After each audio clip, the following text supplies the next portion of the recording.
Are we on? Okay, Hare Krishna. Hare Krishna, everyone. Welcome to today's reading of Srimad Bhagavatam.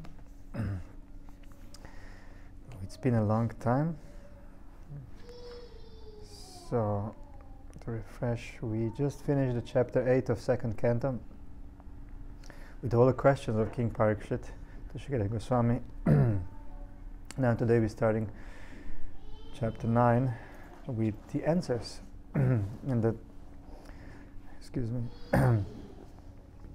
the chapter is entitled Answers by citing the Lord's version. But before we recite Bhagavatam Mahima Stotra.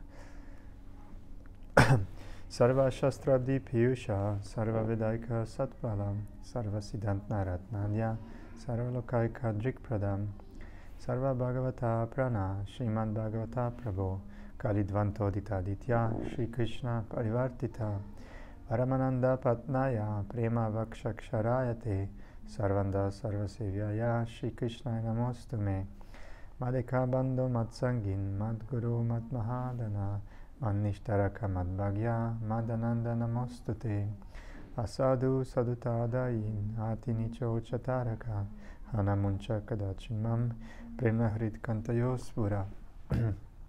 Translation. O nectar from the ocean of all scriptures, singular fruit of all the Vedas, a rich mine of the precious gems of all conclusive truths, you are the only giver of sight to all of the worlds. O life air of all the Supreme Lord's devotees, O Master Srimad Bhagavatam, you are the sun risen in the darkness of Kali, you are the exact image of Shri Krishna. I bow down to you who are supremely blissful to read. Your every syllable pours down a flood of prema. You can always be served by everyone. You are Shri Krishna himself. My only friend, my constant companion, my spiritual master, my great wealth, my savior, my good fortune, my source of ecstasy, I bow down to you. O bestower of saintliness to the unsaintly, O exalter of the most fallen, please never leave me. Always appear in my heart and my voice with pure love. Om Namo Bhagavate Vasudevaya. Om Namo Bhagavate Vasudevaya. Om Namo Bhagavate Vasudevaya. Hare Krishna. Today we are continuing reading from the beginning of the 9th chapter. Answers by citing the Lord's version. Text 1. Sri Shukara Goswami said, O King, unless one is influenced by the energy of the Supreme Personality of Godhead, there is no meaning to the relationship of the pure soul in pure consciousness with the material body. That relationship is just like a dreamer's seeing his own body working. Purport. Maharaj Parikshit's question as to how a living entity began his material life, although he is apart from the material body and mind, is perfectly answered. The spirit soul is distinct from the material conception of his life, but he is absorbed in such a material conception because of being influenced by the external energy of the Lord called Atma Maya. This has already been explained in the first canto in connection with Vyasadeva's realization of the Supreme Lord and his external energy. The external energy is controlled by the Lord, and the living entities are controlled by the external energy, by the will of the Lord. Therefore, although the living entity is purely conscious in his pure state, he is subordinate to the will of the Lord in being influenced by the external energy of the Lord. In the Bhagavad Gita 15:15 also the same thing is confirmed. The Lord is present within the heart of every living entity, and all the living entities' consciousness and forgetfulness are influenced by the Lord. Now, the next question automatically made will be why the Lord influences the living entity to such consciousness and forgetfulness. The answer is that the Lord clearly wishes that every living entity be in his pure consciousness as a part and parcel of the Lord, and thus be engaged in a loving service of the Lord as he is constitutionally made. But because the living entity is partially independent also, he may not be willing to serve the Lord, but may try to become as independent as the Lord is. All the non-devotee living entities are desirous of becoming equally as powerful as the Lord, although they are not fit to become so. The living entities are illusioned by the will of the Lord because they wanted to become like Him. Like a person who thinks of becoming a king without possessing the necessary qualification. When the living entity desires to become the Lord Himself, he is put in a condition of dreaming that he is a king. Therefore, the first sinful will of the living entity is to become the Lord, and the consequent will of the Lord is that the living entity forget his factual life and thus dream of the land of utopia, where he may become one like the Lord. The child cries to have the moon from the mother, and the mother gives the child a mirror to satisfy the crying and disturbing child with the reflection of the moon. Similarly, the crying child of the Lord is given over to the reflection, the material world, to lord it over as karmi, and to give this up in frustration to become one with the Lord. Both these stages are dreaming illusions only. There is no necessity of tracing out the history of when the living entity desired this. But the fact is that as soon as he desired it, he was put under the control of Atma Maya by the direction of the Lord. Therefore, the living entity in his material condition is dreaming falsely that this is mine and this is I. The dream is that the conditioned soul thinks of his material body as I, or falsely thinks that he is the Lord and that everything in connection with that material body is mine. Thus only in dream does the misconception of I and mine persist life after life. This continues life after life as long as the living entity is not purely conscious of his identity as the subordinate part and parcel of the Lord. In his pure consciousness, however, there is no such misconceived dream, and in that pure conscious state the living entity does not forget that he is never the Lord, but that he is eternally the servitor of the Lord in transcendental love. Text 2. The illusioned living entity appears in so many forms offered by the external energy of the Lord. While enjoying in the modes of material nature, the encaged living entity misconceives, thinking in terms of I and mine. Purport. The different forms of the living entities are different dresses offered by the illusory external energy of the Lord according to the modes of nature the living being desires to enjoy. The external material energy is represented by her three modes, namely goodness, passion, and ignorance. So even in the material nature there is a chance of an independent choice by the living entity, and according to his choice the material energy offers him different varieties of material bodies. There are bodies, 1,100,000 worms and reptiles, 1,000,000 forms of birds. Together there are 8,400,000 varieties of bodies in different planets of the universe. And the living entity is traveling by so many transmigrations according to different modes of enjoying spirit within himself. Even in one particular body, the living entity changes from childhood to boyhood, from boyhood to youth, from youth to old age, and from old age to another body created by his own action. The living entity creates his own body by his personal desires, and the external energy of the Lord supplies him the exact form by which he can enjoy his desires to the fullest extent. The tiger wanted to enjoy the blood of another animal, and therefore, by the grace of the Lord, the material energy supplied him the body of the tiger with facilities for enjoying blood from another animal. Similarly, a living entity desiring to get the body of a demigod in a higher planet can also get it by the grace of the Lord. And if he is intelligent enough, he can desire to get a spiritual body to enjoy the company of the Lord, and he will get it. So the minute freedom of the living entity can be fully utilized, and the Lord is so kind that he will award the living entity the same type of body he desires. The living entity's desiring is like dreaming of a golden mountain. A person knows what a mountain is, and he knows also what gold is. Out of his desire only, he dreams of a golden mountain, and when the dream is over, he sees something else in his presence. He finds in his awakened state that there is neither gold nor mountain, and what to speak of a golden mountain.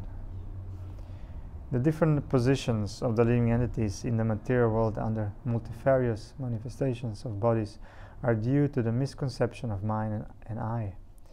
The karmi thinks of this world as mine, and the jnani thinks I am in everything. The whole material conception of politics, sociology, philanthropy, altruism, etc., conceived by the conditioned souls, is on the basis of this misconceived I and mine, which are products of a strong desire to enjoy material life. Identification with the body and the place where the body is obtained under different conceptions of socialism, nationalism, family affection, and so on and so forth, is all due to forgetfulness of the real nature of the living entity, and the whole misconception of the bewildered living entity can be removed by the association of Shukadev Goswami and Maharaj Parikshit, and as all this is explained in the Srimad Bhagavatam. Text 3. As soon as the living entity becomes situated in his constitutional glory and becomes to enjoy the transcendence beyond time and material energy, he at once gives up the two misconceptions of life, I and mine, and thus becomes fully manifested as the pure self. Purport. The two misconceptions of life, namely I and mine, are rarely manifested in two classes of men. In the lower state, I was just thinking, I never showed, actually, mine is in like this. I have to start showing to distinguish.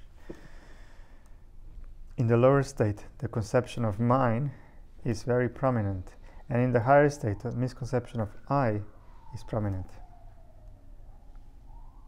So in the lower state, the conception of mine is prominent. In the higher state, the misconception of I is prominent. So karmi and jnani, right? That's what we heard before.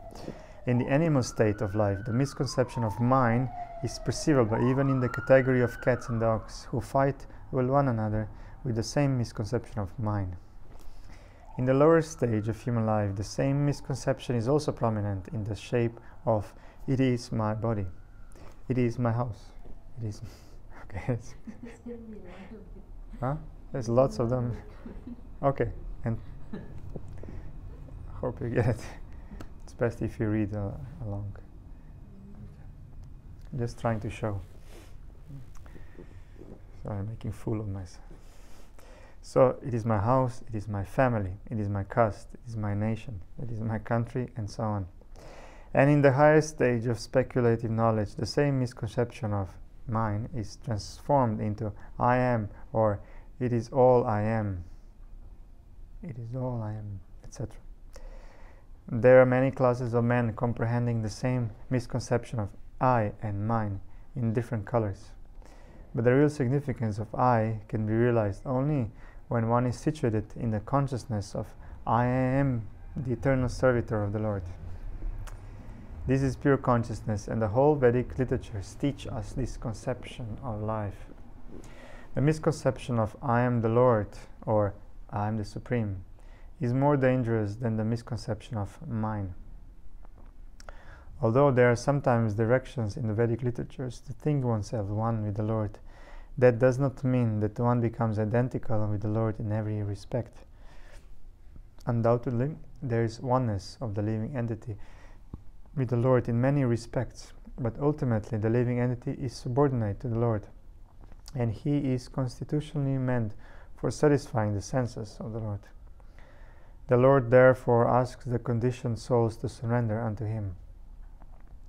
Had the living entities not been subordinate to the Supreme Will, why would the living entity be asked to surrender? Had the living being been equal in all respects, then why was he put under the influence of Maya? We have already discussed many times that the material energy is controlled by the Lord. The Bhagavad Gita 9.10 confirms this controlling power of the Lord over the material nature. Can a living entity who claims to be as good as the Supreme Being control the material nature? The foolish I would reply that he will do so in the future. Even accepting that in the future one will be as good a controller of material nature as the Supreme Being, then why is one now under the control of material nature? The Bhagavad Gita says that one can be freed from the control of the material nature by surrendering unto the Supreme Lord. But if there is no surrender, then the living entity will never be able to control the material nature. So one must also give up this misconception of I by practicing the way of devotional service or firmly being situated in the transcendental loving service of the Lord. A poor man without any employment or occupation may undergo so many troubles in life, but if by chance the same man gets a good service under the government, he at once becomes happy. There is no profit in denying the supremacy of the Lord, who is the controller of all energies, but one should be constitutionally situated in one's own glory, namely to be situated in the pure consciousness of being the eternal servitor of the Lord. In his conditional life, the living entity is servant of the illusory Maya, and in his liberated state, he is the pure, unqualified servant of the Lord. To become untinged by the modes of material nature is the qualification for entering into the service of the Lord. As long as one is a servant of mental conditions, one cannot be completely free from the disease of I and mine. The Supreme Truth is uncontaminated by the illusory energy, because he is the controller of that energy. The relative truths are apt to be engrossed in illusory energy. The best purpose is served, however, when one is directly facing the Supreme Truth, as when one faces the sun. The sun overhead in the sky is full of light, but when the sun is not in the visible sky, all is in darkness. Similarly, when one is face to face with the Supreme Lord, he is freed from all illusions, and one who is not so is in the darkness of illusory Maya. The Bhagavad Gita 14.26 confirms this as follows: Mam chayo vyabhicharenam bhakti yogena sevate sagunan samatitya brahma bhuyaya kalpate. So the yoga of worshipping the Lord, glorifying the Lord, here in the Srimad Bhagavatam from the right sources, not from the professional man, but from a person who is Bhagavatam in life, and being always in the association of pure devotees, should be adopted in earnestness. One should not be misled by misconceptions of I and mine. The karmis are fond of the conception of mine, the jnanis are fond of the conception of I, and both of them are unqualified to be free from the bondage of the illusory energy. Srimad Bhagavatam and primarily the Bhagavad Gita are both meant for delivering a person from the misconception of I and mine, and Srila Vyasadeva transcribed them for the deliverance of the fallen souls. The living entity has to be situated in a transcendental position where there is no more influence of time nor of the material energy. In conditioned life, the living entity is subjected to the influence of time in the dream of past, present, and future. The mental speculator tries to conquer the influence of time by future speculations of becoming Vasudeva, or the Supreme Lord himself, by means of culturing knowledge and conquering over ego. But the process is not perfect. The perfect process is to accept Lord Vasudeva as the Supreme in everything, and the best perfection is culturing knowledge, and the best perfection in culturing knowledge is to surrender unto Him, because He is the source of everything. Only in that conception can one get rid of the misconception of I and mine. Both Bhagavad Gita and the Srimad Bhagavatam confirm it. Srila Vyasadeva has specifically contributed to the illusioned living entities, the science of God, and the process of Bhakti Yoga in his great literature Srimad Bhagavatam, and the conditioned soul should fully take advantage of this great science. Text 4. O King, the personality of Godhead, being very much pleased with Lord Brahman because of his non-deceptive penance in Bhakti Yoga, presented his eternal and transcendental form before Brahman. And that is the objective goal for purifying the conditioned soul. Purport. Atma Tattva is the science of both God and the living entity. Both the Supreme Lord and the living entity are known as Atma. The Supreme Lord is called Paramatma, and the living entity is called the Atma, the Brahman or the Jiva. Both the Paramatma and the Jivatma, being transcendental to the material energy, are called Atma. So Shukadeva Goswami explains this verse with the aim of purifying the truth of both the Paramatma and the Jivatma. Generally, people have many wrong conceptions about both of them. The wrong conception of the Jivatma is to identify the material body with the pure soul, and the wrong conception of Paramatma is to think him on an equal level with the living entity. But both misconceptions can be removed by one stroke of Bhakti Yoga. Just as in the sunlight, both the sun and the world and everything within the sunlight are properly seen. In the darkness, one cannot see the sun, nor himself, nor the world. But in the sunlight, one can see the sun, himself, and the world around him. Srila Shukadeva Goswami therefore says that for purification of both wrong conceptions, the Lord presented his eternal form before Brahmaji, being fully satisfied by Brahma's non-deceptive vow of discharging Bhakti Yoga. Except for Bhakti Yoga, any method for realization of Atma Tattva or the science of Atma will prove deceptive in the long run. In the Bhagavad Gita, the Lord says that only by Bhakti Yoga can one know Him perfectly, and then one can enter into the science of God. Brahmaji undertook great penance in performing Bhakti Yoga, and thus he was able to see the transcendental form of the Lord. His transcendental form is 100% spiritual, and one can see him only by spiritualized vision after a proper discharge of tapasya or penance in pure Bhakti Yoga. The form of the Lord manifested before Brahma is not one of the forms with which we have experience in the material world. Brahmaji did not perform such severe types of penance just to see a form of material production. Therefore, the question by Maharaj Parikshit about the form of the Lord is answered. The form of the Lord is Satchid Ananda, or eternal, full of knowledge and full of bliss.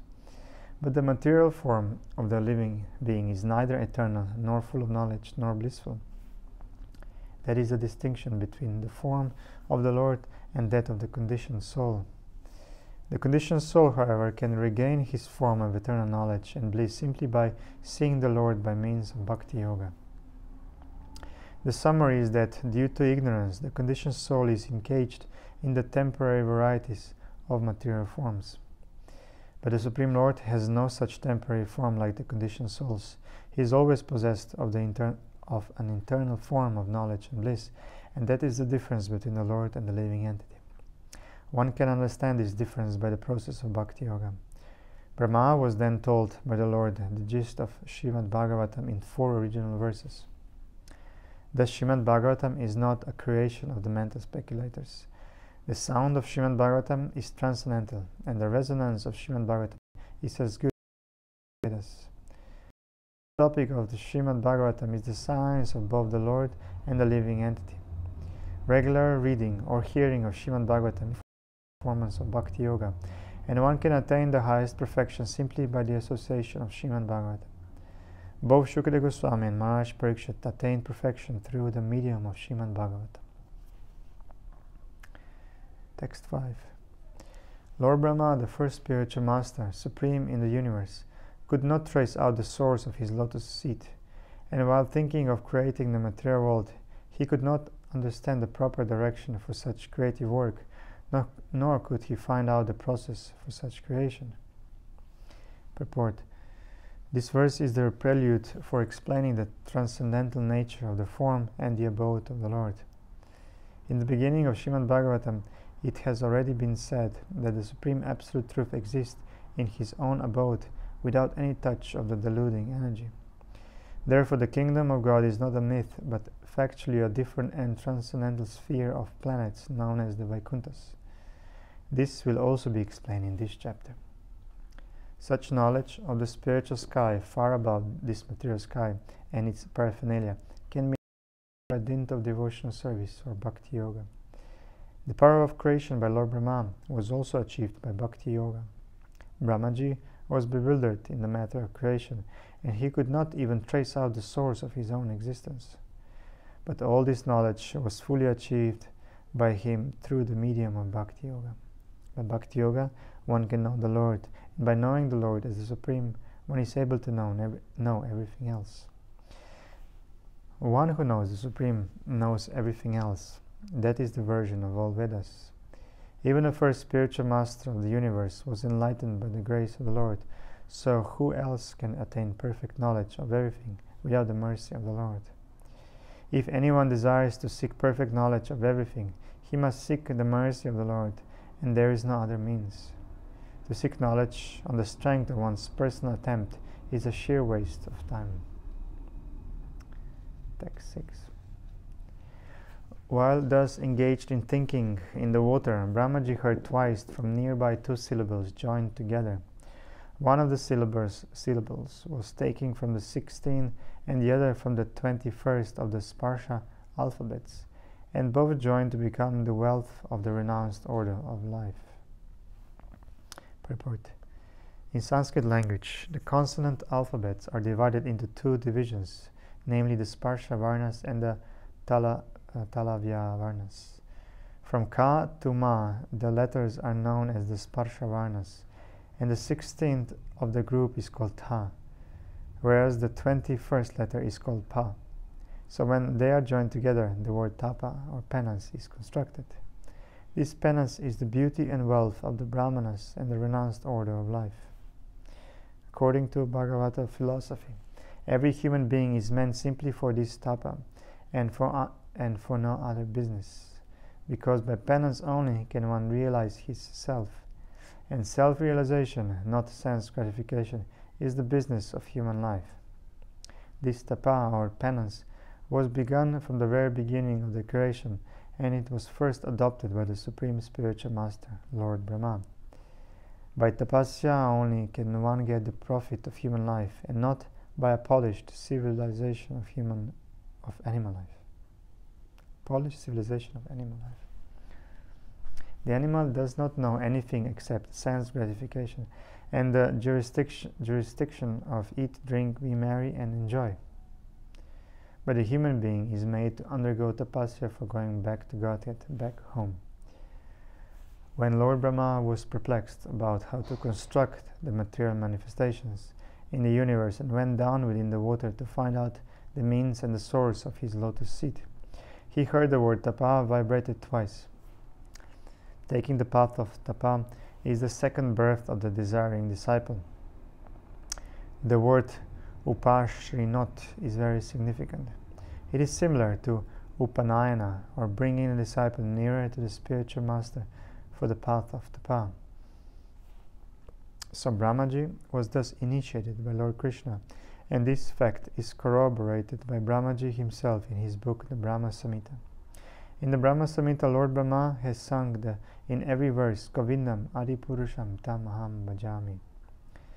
Thus Brahma was initiated by the Krishna mantra by Lord Krishna himself, and thus he became a Vaishnava, or a devotee of the Lord, because he was able to construct the huge universe before he was able to construct the huge universe. It is stated in the Brahma Samhita that Lord Brahma was initiated in the 18-letter Krishna mantra, which is generally accepted by all the devotees of Lord Krishna. We follow the same principle because we belong to the Brahma Sampradaya, directly in the disciplic chain from Brahma to Narada, from Narada to Vyasa, from Vyasa to Madhva Muni, from Madhva Muni to Madhavendra Puri, from Madhavendra Puri to Ishvara Puri, from Ishvara Puri to Lord Chaitanya, and gradually to His Divine Grace, Bhaktisiddhanta Saraswati, our Divine Master. One who is thus initiated in the disciplic succession is able to achieve the same result or power of creation. Chanting of this holy mantra is the only shelter of the desireless pure devotee of the Lord. Simply by such tapasya or penance, the devotee of the Lord achieves all perfections like Lord Brahma. Text 7. When he heard the sound, he tried to find the speaker, searching on all sides. But when he was unable to find anyone besides himself, he thought it wise to sit down on his lotus seat firmly and give his attention to the execution of penance as he was instructed. Purport. To achieve success in life, one should follow the example of Lord Brahma, the first living creature in the beginning of creation. After being initiated by the Supreme Lord to execute tapasya, he was fixed in his determination to do it, and although he could not find anyone besides himself, he could rightly understand it. The sound was transmitted by the Lord himself.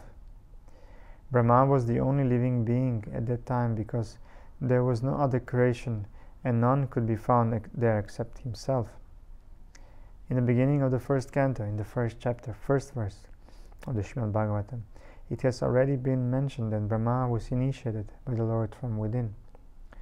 The Lord is within every living entity as the Super Soul, and he initiated Brahma because Brahma was willing to receive the initiation. The Lord can similarly initiate everyone who is inclined to have it. As already stated, Brahma is the original spiritual master for the universe, and since he was initiated by the Lord himself, the message of Srimad Bhagavatam is coming down by disciplic succession, and in order to receive the real message of Srimad Bhagavatam, one should approach the current link or spiritual master in the chain of disciplic succession. After being initiated by the proper spiritual master in that chain of succession, one should engage himself in the discharge of tapasya in the execution of devotional service. One should not, however, think himself on the level of Brahma to be initiated directly by the Lord from inside, because in the present age no one can be accepted to be as pure as Brahma. The post of Brahma to officiate in the creation of the universe is offered to the most pure living being, and unless one is so qualified, one cannot expect to be treated like Brahmaji directly.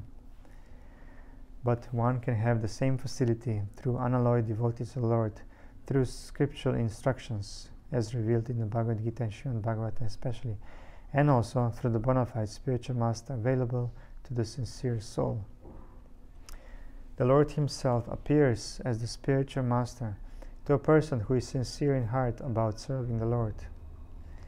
Therefore, the bona fide spiritual master who happens to meet the sincere devotee should be accepted as the most confidential and beloved representative of the Lord. If a person is posted under the guidance of such a bona fide spiritual master, it may be accepted without any doubt that the desiring person has achieved the grace of the Lord. Text 8. Lord Brahma underwent penances for 1,000 years by the calculations of the demigods. He heard this transcendental vibration from the sky, and he accepted it as divine.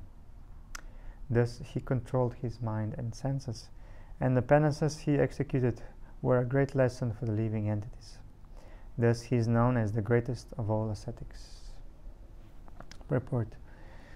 Lord Brahma heard the occult sound tapa, but he did not see the person who vibrated the sound. And still he accepted the instruction as beneficial for him, and therefore he engaged himself in meditation for 1,000 celestial years. 1 celestial year is equal to 6 times 30 times 12 times 1,000 of our years. And that is a lot. His acceptance of the sound was due to his pure vision of the absolute nature of the Lord. And due to his correct vision, he made no distinction between the Lord and the Lord's instruction. There is no difference between the Lord and sound vibration coming from him, even though he is not personally present. The best way of understanding is to accept such a divine instruction, and Brahma, the prime spiritual master of everyone, is the living example of this process of receiving transcendental knowledge. The potency of transcendental sound is never minimized because the vibrator is apparently absent. Therefore, Srimad Bhagavatam or Bhagavad Gita or any revealed scripture in the world is never to be accepted as an ordinary mundane sound without transcendental potency. One has to receive the transcendental sound from the right source, accept it as a reality, and prosecute in the direction without hesitation. The secret of success is to receive the sound from the right source of a bona fide spiritual master. Mundane manufactured sound has no potency, and as such, seemingly transcendental sound received from an unauthorized person also has no potency. One should be qualified enough to discern such transcendental potency, and either by discriminating or by fortunate chance, if one is able to receive the transcendental sound from the bona fide spiritual master, his path of liberation is guaranteed.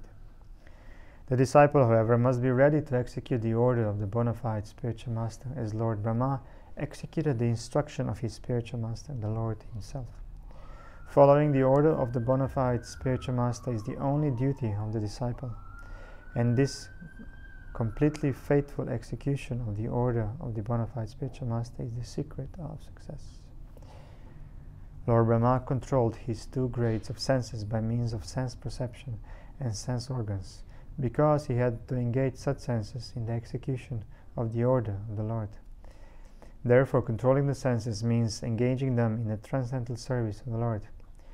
The Lord's order descends in the disciplic succession through the bona fide spiritual master, and thus execution of the order of the bona fide spiritual master is factual control of the senses. Such execution of penance in full faith and sincerity made Brahmaji so powerful that he became the creator of the universe.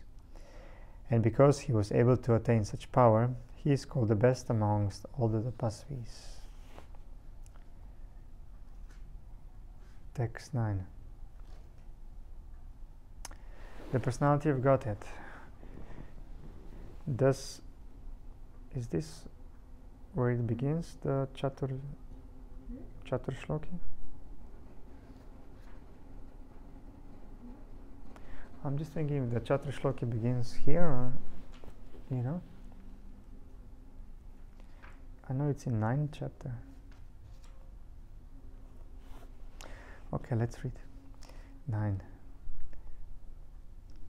The personality of Godhead, being thus very much satisfied with the penance of Lord Brahma, was pleased to manifest his personal abode, Vaikuntha, the supreme planet above all others. This transcendental abode of the Lord is adored by all self-realized persons, freed from all kinds of miseries and fear of illusory existence. Purport. The troubles of penance accepted by Lord Brahma were certainly in the line of devotional service, bhakti. Otherwise, there was no chance that Vaikuntha or Svalokam, the Lord's personal abodes, would become visible to Brahmaji. The personal abodes of the Lord, known as Vaikunthas, are neither mythical nor material, as conceived by the impersonalists. But realization of the transcendental abodes of the Lord is possible only through devotional service, and thus the devotees enter into such abodes. There is undoubtedly trouble in executing penance, but the trouble accepted in executing bhakti yoga is transcendental happiness from the very beginning, whereas the trouble of penance in other processes of self-realization, jnana yoga, dhyana yoga, etc., without any Vaikuntha realization, ends in trouble only and nothing more. There is no profit in biting husks without the grains. Similarly, there is no profit in executing troublesome penances other than bhakti yoga for self-realization. Executing bhakti yoga is exactly like sitting on the lotus sprouted out of the abdomen of the transcendental personality of Godhead, for Lord Brahma was seated there. Brahmaji was able to please the Lord, and the Lord was also pleased to show Brahmaji his personal abode. Srila Jiva Goswami, in the comments of his Krama Sandarbha, annotation of Srimad Bhagavatam, cites quotations from the Garga Upanishad, Vedic evidence. It is said that Yajnavalkya described the transcendental abode of the Lord to Gargi, and that the abode of the Lord is situated above the highest planet of the universe, namely Brahmaloka.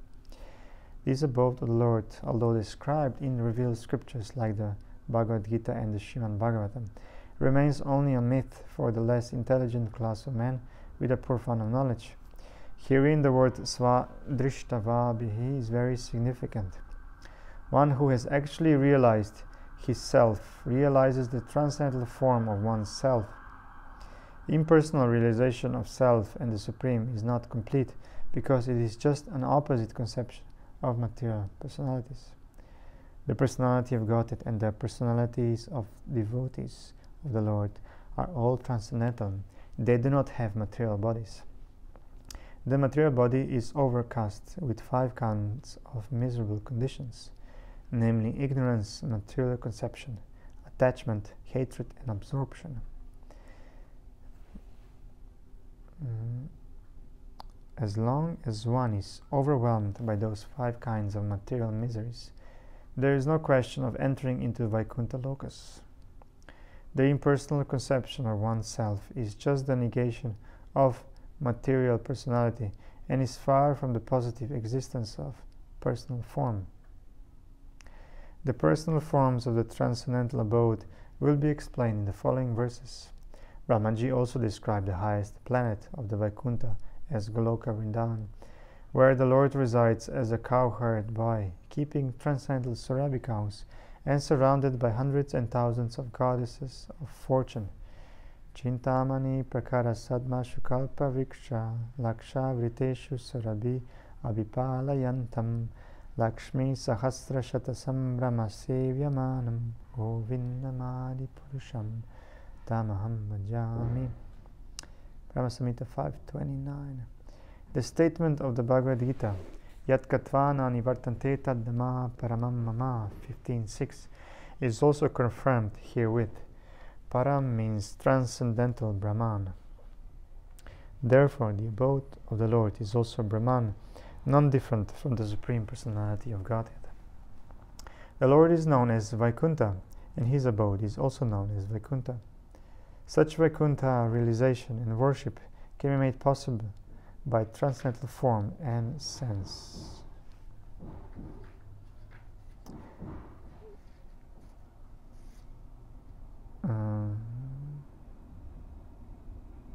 Text 10.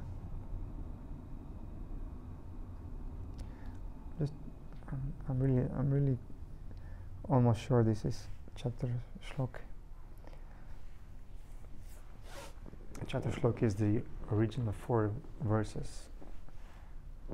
Brahma was taught by Krishna, from where Bhagavatam came. Text 10. In that personal abode of the Lord, the material modes of ignorance and passion do not prevail, nor is there any of their influence in goodness. There is no predominance of the influence of time, so what to speak of the illusory external energy? It cannot enter that region. Without discrimination, both the demigods and the demons worship the Lord as devotees. Purport.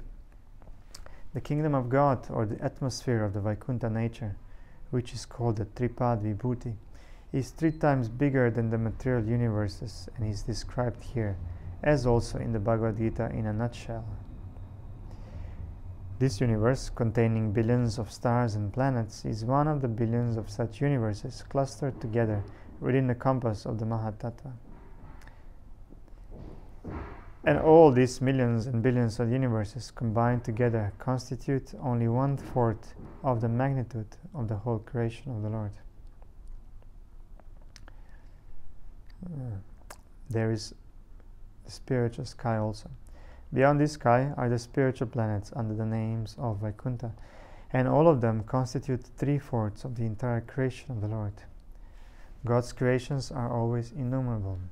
Even the leaves of a tree cannot be counted by a man, nor can the hairs on his head.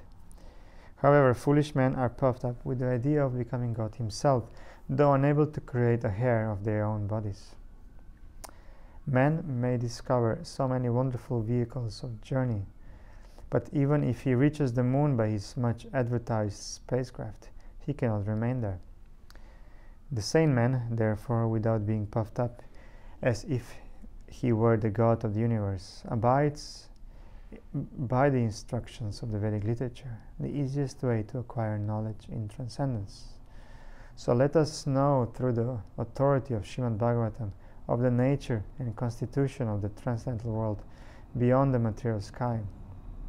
In that sky, the material qualities, especially the modes of ignorance and passion, are completely absent. The mode of ignorance influences a living entity to the habit of lust and hankering, and this means that in the Vaikuntha lokas the living entities are free from these two things. As confirmed in the Bhagavad Gita, in the Brahma Bhuta stage of life, one becomes free from hankering and lamentation. Therefore, the conclusion is that the inhabitants of the Vaikuntha planets are all Brahma Bhuta living entities, as distinguished from the mundane creatures who are all compact in hankering and lamentation. When one is not in the modes of ignorance and passion, one is supposed to be situated in the mode of goodness in the material world. Goodness in the material world also at times becomes contaminated by touches of the modes of passion and ignorance. In the Vaikuntha, it is unalloyed goodness only. The whole situation there is one of freedom from the illusory manifestation of the external energy. Although illusory energy is also part and parcel of the Supreme Lord, illusory energy is differentiated from the Lord. The illusory energy is not, however, false, as claimed by the monist philosophers. The rope accepted as a snake may be an illusion to a particular person, but the rope is a fact, and the snake is also a fact. The illusion of water on the hot desert may be illusion for the ignorant animals searching for water in the desert, but the desert and water are actual facts. Therefore, the material creation of the Lord may be an illusion to the non-devotee. But to a devotee, even the material creation of the Lord is a fact, as the manifestation of his external energy. But this energy of the Lord is not all. The Lord has his internal energy also, which has another creation known to be the Vaikuntha lokas, where there is no ignorance, no passion, no illusion, and no past and present. With a poor fund of knowledge, one may be unable to understand the existence of such things as the Vaikuntha atmosphere, but that does not nullify its existence. That spacecraft cannot reach these planets does not mean that there are no such planets, for they are described in the revealed scriptures. As quoted by Srila Jiva Goswami, we can know from the Narada Pancharatra that the transcendental world or Vaikuntha atmosphere is enriched with transcendental qualities. These transcendental qualities, as revealed through the devotional service of the Lord, are distinct from the mundane qualities of ignorance, passion, and goodness. Such qualities are not attainable by the non-devotee class of men. In the Padma Purana Uttarakhanda, it is stated that beyond the 1/4 part of God's creation is the 3/4 manifestation. The marginal line between the material manifestation and the spiritual manifestation is the Viraja river, and beyond the Viraja, which is a transcendental current flowing from the perspiration of the body of the Lord, there is the 3/4 manifestation of God's creation. This part is eternal, everlasting, without deterioration, and unlimited, and it contains the highest perfectional stage of living conditions. In the Sankhya Kaumudi, it is stated that unalloyed goodness or transcendence is just opposite to the material modes. All living entities there are eternally associated without any break, and the Lord is the chief and prime entity. In the Agama Puranas also, the transcendental abode is described as follows. The associated members there are free to go everywhere within the creation of the Lord, and there is no limit to such creation, particularly in the region of the 3/4 magnitude. Since the nature of that region is unlimited, there is no history of such association, nor is there end of it. The conclusion may be drawn that because of the complete absence of the mundane qualities of ignorance and passion, there is no question of creation nor of annihilation. In the material world, everything is created and everything is annihilated, and the duration of life between the creation and annihilation is temporary. In the transcendental realm, there is no creation as no destruction, and thus the duration of life is eternal unlimitedly. In other words, everything in the transcendental world is everlasting, full of knowledge and bliss without deterioration. Since there is no deterioration, there is no past, present, and future in the estimation of time. It is clearly stated in this verse that the influence of time is conspicuous by its absence. The whole material existence is manifested by actions and reactions of elements which make the influence of time prominent in the matter of past, present, and future. There are no such actions and reactions of cause and effects there. So the cycle of birth, growth, existence, transformations, deterioration, and annihilation, the 6 material changes, are not existent there. It is the unalloyed manifestation of the energy of the Lord without illusion, as experienced here in the material world. The whole Vaikuntha existence proclaims that everyone there is a follower of the Lord. The Lord is the chief leader there, without any competition for leadership, and the people in general are all followers of the Lord. It is confirmed in the Vedas, therefore, that the Lord is the chief leader and all other living entities are subordinate to him, for only the Lord satisfies all the needs of all other living entities. Text 11. The inhabitants of the Vaikuntha planets are described as having a glowing sky bluish complexion. Their eyes resemble lotus flowers. Their dress is of yellowish color, and their bodily features very attractive. They are just the age of growing youth. They all have 4 hands. They are all nicely decorated with pearl necklaces, with ornamental medallions, and they all appear to be effulgent. Purport. The inhabitants in Vaikuntha Loka are all personalities with spiritual bodily features not to be found in the material world. We can find the descriptions in the revealed scriptures like Srimad Bhagavatam. Impersonal descriptions of transcendence in the scriptures indicate that the bodily features in Vaikuntha Loka are never to be seen in any part of the universe. As there are directly bodily features in different places of a particular planet, or as there are different bodily features between bodies in different planets, similarly the bodily features of the inhabitants of in Vaikuntha Loka are completely different from those in the material universe. For example, the 4 hands are distinct from the 2 hands in this world. Text 12. Some of them are effulgent like coral and diamonds in their complexion and have garlands on their heads, blooming like lotus flowers, and some wear earrings. Purport. There are some inhabitants who have attained the liberation of Sarupya, or possessing bodily features like those of the personality of Godhead. The Vaidurya diamond is especially meant for the personality of Godhead, but the one who achieves the liberation of bodily equality with the Lord is especially favored with such diamonds on his body. Text 13. The Vaikuntha planets are also surrounded by various airplanes, all glowing and brilliantly situated. These airplanes belong to the great Mahatmas, or devotees of the Lord.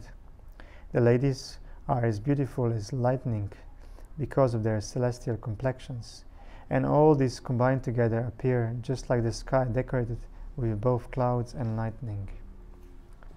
Purport. It appears that in the Vaikuntha planets there are also airplanes brilliantly glowing, and they are occupied by the great devotees of the Lord with ladies of celestial beauty as brilliant as lightning. As there are airplanes, so there must be different types of carriages like airplanes, but they may not be driven machines as we have experienced in this world. Because everything is of the same nature of eternity, bliss, and knowledge, the airplanes and carriages are of the same quality as Brahman. Although there is nothing except Brahman, one should not mistakenly think that there is only void and no variegatedness. Thinking like that is due to a poor fund of knowledge. Otherwise, no one would have such a misconception of voidness in Brahman. As there are airplanes, ladies and gentlemen, as there are airplanes, ladies and gentlemen, so there must be cities and houses, and everything else just suitable to the particular planets. One should not carry the ideas of imperfection from this world to the transcendental world, and not take into consideration the nature of the atmosphere, as completely free from the influence of time, etc., as described previously. Text 14.